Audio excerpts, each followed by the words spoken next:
Ang macros ay short term para sa macronutrients. Ito ang pangunahing nutrients na kailangan ng katawan natin sa araw-araw. So, ang maintenance calorie natin sa protein ay 316.8. Sa fats naman ay 99.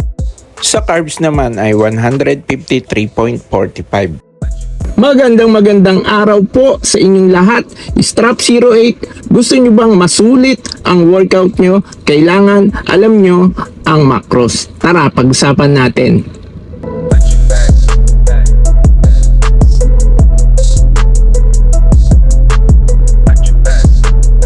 Ang macros ay short term para sa macronutrients. Ito ang pangunahing nutrients na kailangan ng katawan natin sa araw-araw.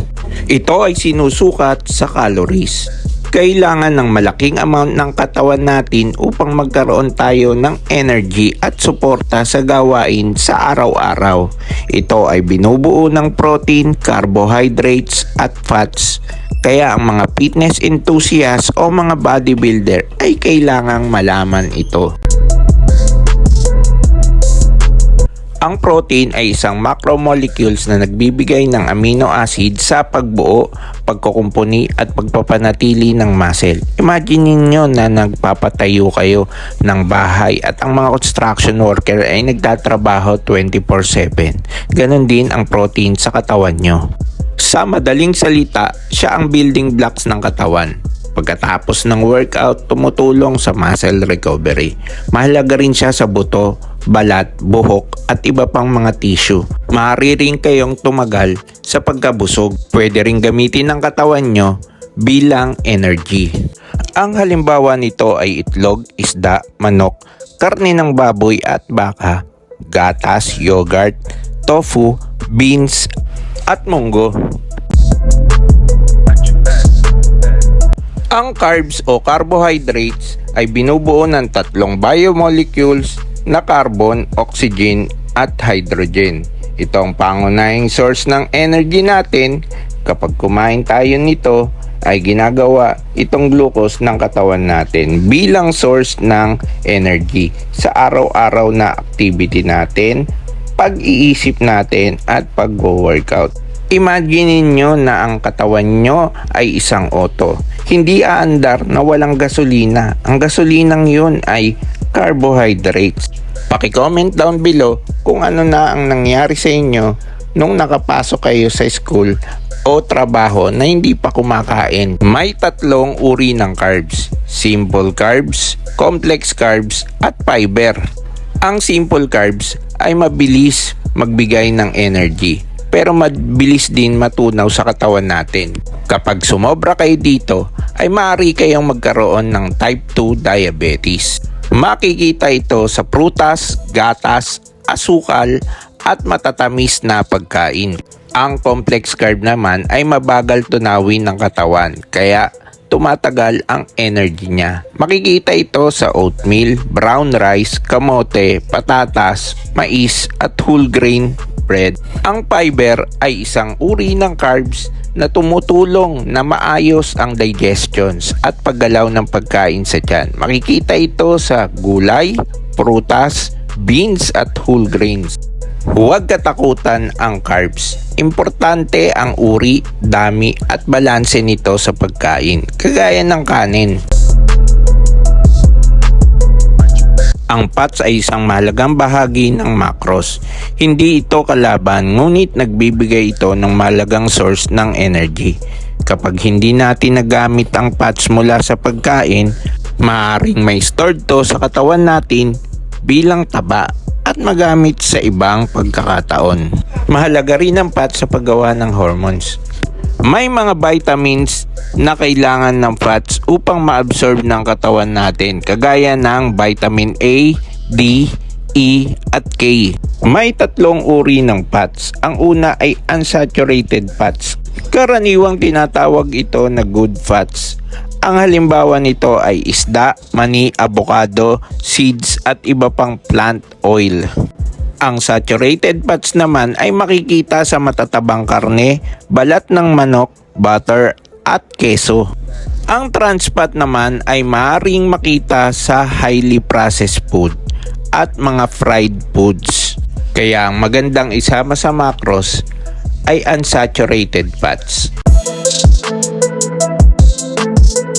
May mga activity level tayo at mga kaukulang numbers. May sedentary lifestyle na number 12. Ito yung mga taong nakaupo lang sa trabaho ng matagal at nakaharap sa computer. Hindi rin sila nagji-gym. Ang lightly active naman ay yung nagji-gym ng 3 to 4 times a week at medyo masipag naman sila sa pang-araw-araw. Yung active naman na tao ay nahihit nila ang 20k na walking at nagji-gym sila ng 6 times a week. Kukumputin naman natin ang body weight multiply by activity level is equivalent to maintenance calorie. For example, ako ay may 198 pounds. Ita-times natin sa 14 kasi lightly active ako is equivalent to 2,772 maintenance calorie. Computin naman natin ang protein intake ko. Ang allowed sa atin na protein ay 0.8 to 1.8. Ang body weight ko ay 198 pounds times kuhanin na lang natin sa 1.6 is equivalent to 316.8. Ang allowed ko na protein ay 316.8. Computin naman natin ang fats. Ang body weight ko times 0.5 na allowed sa atin. So 198 times 0.5 is equivalent to 99. Ito naman ang grams is equivalent to calories na table.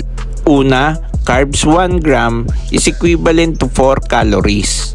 Pangalawa, protein 1 gram is equivalent to 4 calories. Fats na 1 gram is equivalent to 9 calories. Ang nakuha natin kanina na protein ay 316.8. Mo-multiply natin sa 4 is equivalent to 1,267.2. Sa fats naman ay 99 ang nakuha natin kanina. I-multiply natin ng 9 is equivalent to 891. I-add natin ang fats at protein. We have 1,267.2 plus 891 is equivalent to 2,158.2. Sa combined protein at fats, ima-minus natin sa maintenance calorie. 2,772 minus 2,158.2 is equivalent to 613.8. I-divide naman natin sa 4. Yun kasi ang allowed sa carbs na 4 calories. So 613.8 divided by 4 is equivalent to 153.45. Yan ang carbs natin. Recap lang tayo, ang maintenance calorie natin sa protein ay 316.8. Sa fats naman ay 99. Sa carbs naman ay 153.45. Ang kailangan sa macros ay timbangin para makuha ang tamang dami nito. Di kailangan tanggalin ang carbs at fats. Lahat ng macros ay may mahalagang role. Ang goal natin ay magkaroon ng balanced diet na nagbibigay ng sapat na nutrients para sa ating katawan. Kung nakarating kayo sa dulo ng vlog na to, paki-like, share, and subscribe naman para makagawa pa tayo ng vlog kagaya nito.